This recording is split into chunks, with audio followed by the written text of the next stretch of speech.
Hello student, आइए देखते हैं क्लास 10th हिंदी का अध्याय 2 का धनुष भंग तुलसीदास द्वारा जो लिखा गया है उसके पद्यांश 2 की संदर्भ, प्रसंग और व्याख्या, जो कि बहुत सरल शब्दों में है। तो आइए हम देखते हैं पद्यांश क्या है। राम ही प्रेम समेत लख सखिन समीप बुलाए, सीता मातु स्नेह बस बचन कहें बिल खाए। सखि सब कौतुक देख निहारे, जेऊ कहावत हितु हमारे। को न बुझाए कहे गुर पाही, ए बालक असि हठ भल नाही। रावण बाण छुआ नहीं चापा, हारे सकल भूप करि दापा। सो धनु राज कुंवर कर देहि, बाल मराल की मंदर लेहि। भूप शयानप सकल सिरानी, सख विधि गति कछु जात न जानी। बोली चतुर सखी मृदुबानी, तेजवंत लघु गान्यु नारानी। कह कुंभज कह सिंधु अपारा, सोस्यों सुजसु सकल संसारा। रवि मंडल देखत लघु लागा, उदय तासु त्रिभुवन तम भागा। तो आइए इस पद का संदर्भ देखते हैं। तो अभी तक बच्चों हमारे चैनल को सब्सक्राइब ना किया तो प्लीज़ सब्सक्राइब ज़रूर कीजिए, ताकि हमारी आने वाली सारी वीडियो आप तक ज़रूर पहुँचे। हम क्लास 10th के पद्यांश की संदर्भ, प्रसंग और व्याख्या बहुत ही सरल शब्दों में लेकर के आते हैं। और सूरदास के पद की व्याख्या हम बना चुके हैं, जिसकी प्ले लिस्ट आपको हमारे वीडियो में मिल जाएगी। तो आइए देखते हैं इस पद का संदर्भ। ये दोहा हमारी पाठ्य पुस्तक के काव्य खंड के धनुष भंग नामक पाठ से उद्धृत है। ये भक्त कवि गोस्वामी तुलसीदास द्वारा रचित श्री रामचरितमानस के बालकांड से लिया गया है। तो आइए इस पद का हम प्रसंग देखते हैं। तो प्रसंग ये, तुलसीदास जी कहते हैं कि जनकपुर में शिव जी के धनुष पर प्रतियोगिता आयोजित की गई है। सीता जी की माता श्री राम को देखकर उनकी कोमलता, सरलता और बालवत रूप से प्रभावित हो जाती हैं। उन्हें ये सोचकर चिंता होती है कि जब बड़े बड़े पराक्रमी राजा इस धनुष को नहीं हिला सके, तो राम जैसे कोमल युवक इसे तोड़ने की आशा करना कहाँ से उचित है। ये चिंता उन्हें श्री राम के प्रति एक मातृवत स्नेह से भर देती है।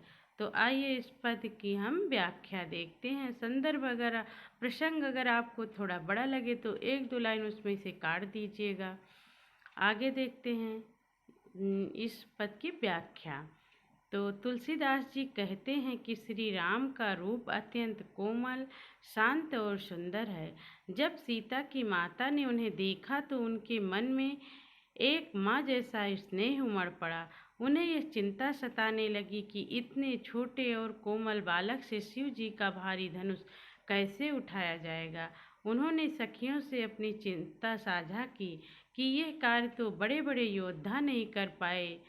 सीता की माता को लगता है कि सब लोग केवल तमाशा देखने आए हैं, पर किसी को राम की चिंता नहीं है। उन्हें यह बात भी खटकती है कि कोई भी विश्वामित्र जी से यह नहीं कहता कि राम की उम्र अभी ऐसी नहीं है कि उन पर यह जिम्मेदारी डाली जाए। वो इस स्वयंवर को एक कठोर परीक्षा मानती हैं, न कि कोई साधारण खेल। फिर कहती हैं उनकी माता कि रावण और वाणासुर जैसे बलशाली योद्धा जिस धनुष को नहीं हिला सके, उसे राम से तुड़वाने की अपेक्षा करना ऐसा है जैसे कोई एक छोटे हंस के बच्चे से मंदराचल पर्वत उठाने की उम्मीद करे। ये उनकी चिंता और वात्सल्य का प्रतीक है। फिर कहती हैं, तब सीता की एक सखी उन्हें समझाती है कि तेजस्वी और पराक्रमी लोगों को उनकी उम्र से नहीं मापा जाता।